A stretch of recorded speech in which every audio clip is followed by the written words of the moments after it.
Can you describe yourself in 3 words? Fat, happy, wise. Can you list a piece of music that is meaningful to you and why? Shine on Crazy Diamond by Pink Floyd. I listened to it for the first time whilst I was reading a book called The Way of the White Clouds, which was the story of a pilgrim walking across India to Tibet, and it inspired me to do the same. What age are you? I'm 63. And what age do you feel you are? About 15. What age were you when you first fell in love?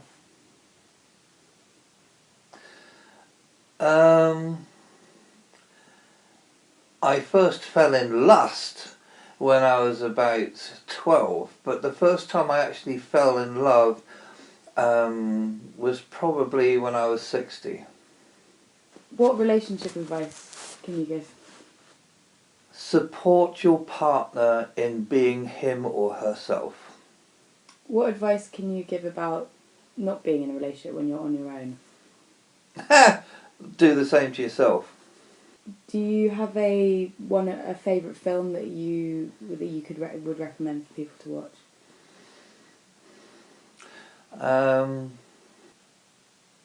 I like the epics like oh God, I've forgotten. Like The Hobbit and Lord of the Rings. Lord of the Rings, that sort of stuff. How do you feel about dying? Actually pretty relaxed. I have been through possibly 28 near-death experiences up until now, including being hit by lightning twice, having cancer twice, so I'm pretty relaxed about it. Could you tell us about you getting hit by lightning? Okay. I was out in the garden polishing jewellery, and a storm was circling the place, and I'd almost finished, and then I could feel the storm coming straight towards me. Where were you? In the UK? This was in Sussex, in the Ashdown Forest, in a beautiful cottage that we lived there. It was wonderful, and yeah, I couldn't stop. I had to finish. I had to build up this steam, build up this wave of energy to finish the job because it was so yucky and horrible. Anyway, so it started to rain and I kept on doing it, and you have to imagine I'm up with an electric motor in the middle of this, the grass. Anyway, so suddenly everything went completely electric, my hair stood up and everything, it sort of became, there was a big pause, a little silence, and suddenly a huge bang, a huge explosion, and then I witnessed what happened from about 20 foot away from my body, and it was as if everything just exploded. Bits of my body were just flying everywhere. And then I sort of woke up on the ground. I don't know how long I was unconscious. I went inside the building to Gerald, who was in the workshop, and said, "Am I alive?" Gerald looked at me as if I was crazy, saying, "Well, of course you are, otherwise you wouldn't be here, asking me." And I went out and I actually finished the jewellery, doing the jewellery. It only took about 10 minutes. When I was finished, I walked into the workshop and Gerald was looking at me with a white face with his mouth open. And I said, "What are you looking like that for?" He says, "I've just seen you hit by lightning." He said it was as if it was a blue hand that came down from the clouds and hit you on the shoulder. And I said, "Well, I was in here about 10 minutes ago asking you if I was alive because I got hit, a while back." He said, "No, you didn't." And so it's just a big mystery, really. But since then I've been hit twice, and there have been a couple of near misses as well, so most of my friends run for the hills whenever a storm approaches. What have you learned about deaths that you've experienced in life from people that you've known? What have you learned from experiencing First of all, that they are incredible times of power. So like at births and deaths, the angels come, and it's just a very powerful time. And if I can get over my preconceived ideas about how deaths are really sad and all that, they're the most extraordinary experiences, out of this world. I feel as though they have changed me very deeply. And it's a great privilege to be with someone when they die. And just everything, every experience is heightened because you know that you're not going to be with this person more than about 3 days.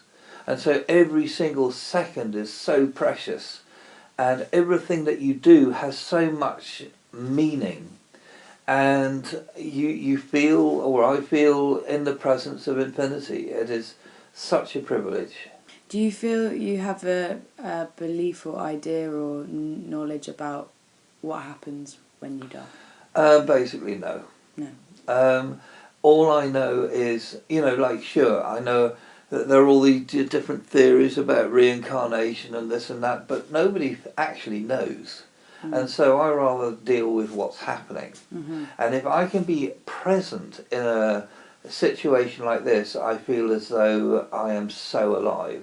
It's so rewarding to be that. So I actually am careful not to have any beliefs, except that just to be as present and as impeccable as I possibly can in the moment with these people who are passing over. So would you say that it would be useful for people to experience that and if anyone has the chance to be at a birth or to be at a death, and to try not to get all hyped up, but just to be sort of open to it, for really important to stay in your heart and to stay loving, and just to be available if you can be of any use. Do you have a piece of art that's meaningful to you? I don't necessarily have a piece, but I recognise it when I see it. And there are some people who perform or who create with a connection to spirit or whatever it is, and I immediately recognise that, and I don't care what sort of medium they use, I'm absolutely spellbound. Would you say that your stone circles are kind of art, or? Yeah, they are. Yeah. What's lovely about Druidry is that any sort of creativity is considered particularly sacred, because something has been created out of nothing, it hasn't happened before, and what's the greatest quality that we understand about gods and goddesses is that they create the universe. So stone circles I try to make in the spirit of, first of all, to be completely in the moment when I'm actually making them, but also there's a huge amount of preparation in their design and the materials used, the shape of the stones, the size of the stones, where they're going to be built, and I have to weave all of that together in to make some finished product or creation that really moves and transforms any visitor that enters that stone circle. Some major turning points in your life? When I was 21, I left England with just a one-way ticket and £30 in my pocket. That was the biggest one. Where did you go to? Israel. And I was searching for the entrance to a world that I knew existed somewhere. And I'd been searching for it for ages, and I found it there. Well, I found it actually in the Sinai Desert. And I walked through that gateway, and that was the start of my life, really.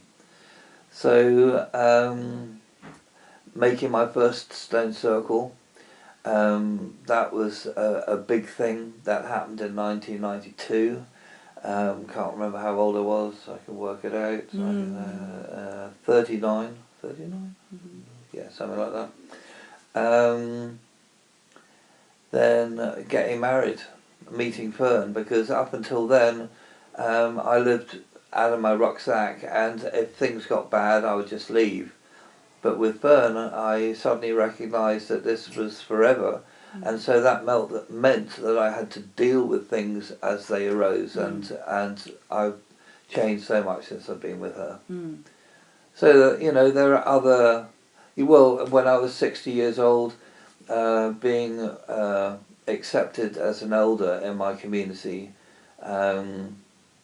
in a ceremony that was created by a good friend of mine who is the medicine man of the Micmac tribe in Vermont, and that was very moving for me, and this is one of the reasons why I got the tattoo on my face. When I first got cancer, I really learnt the power of surrender, and you don't get that voluntarily. How old were you when you first got cancer? 58. And so how did you get through the bouts of cancer? The main thing for me was keeping my spirits high, and I was able to do that because my community and the communities that I'm involved with, including OBOD, I was on people's altars, and I could feel the healing power that was coming to me. And I think in both of my periods of cancer, I maybe got depressed twice, each for about an hour. You know what I mean? So most of the time I was completely at peace with it all, and I think that was one of the main reasons why I got through it. And were you on medication and things, or? The first bout, the cancer had spread, so I was on chemo, and the second time they just took out my colon, but because they caught it in time, it hadn't spread, so I didn't, need chemo or radiation. Did you do any other alternative things? Yeah, mostly mushrooms. And it was most of them all grow in the woods where I live. So just eating normal mushrooms or magic mushrooms? I would make tea out of them. I would harvest like magic them. mushrooms? No. There's reishi, turkey tail, and a couple of others which I can't remember the names, but they're all very powerful. Pure blood purifiers, and they are recognised as the things to take when you get cancer. Right. And so I would harvest them at the right time, and then dry them, and then they would last me the year, and I would just take them for over 2 or 3 years. So how long did it take for you to recover? I still haven't recovered because my guts are all changed. And so, my life is literally shit. I poop about 15 times a day, and I have to, because I do that, I can't use paper because it's just like sandpaper. So it's changed my life, and I just have to deal with it the best that I can. The tests say that I'm free of cancer at the moment, so that's great. That's something to feel good about. Yeah. Have you ever felt lost in your life? Yeah, frequently. The thing is, though, I'm lucky enough to know that being lost is actually okay. That it's part of the process of growing. So so is pain, so is joy. It's all part of the rhythms of life, and so and I still feel lost sometimes. But I know that it's important that I don't try and run away from feeling lost, but I just try to feel it as much as I can whilst it's there, and it has an effect on me, whatever it is, and it always changes. Do you have a favourite book that's important to you, and why? The book that has affected me probably the most in my life is called Jumping Mouse. It's a traditional Native American story. And it completely lays my life out in words. Really? Every time I read it, every time, even quietly, not even relating it, I cry, because it just, it's so wonderful, it's so magical. It's actually in my book. How, big question, how do you think one can be truly happy in life? The first thing is to recognise the fact that it's our heart that is the centre of our life rather than our brains. So there's a concept that I work with very consciously, and that is choosing my path with heart. So if I have a decision, life is full of little decisions. And so now if I have a decision, which happens a few times a day, I look at the options and I say, does that have heart? Mm. And it's basically, will that make me happy? Mm. And that's really, I mean, most of my life I've actually done what I wanted. I haven't earned loads of money, but I've chosen the things which inspire me, and I still do. Mm. And I think that has been a great way in which I've been happy. Or If you know, kind of brief summary, you can summarise generally what you've learnt from life so far. well, the first thing is that life is there in order to come alive fully. So that's always been a strong intent of mine since I was able really to think, in my early 20s. And so I've always tried to do those things that expand me. And can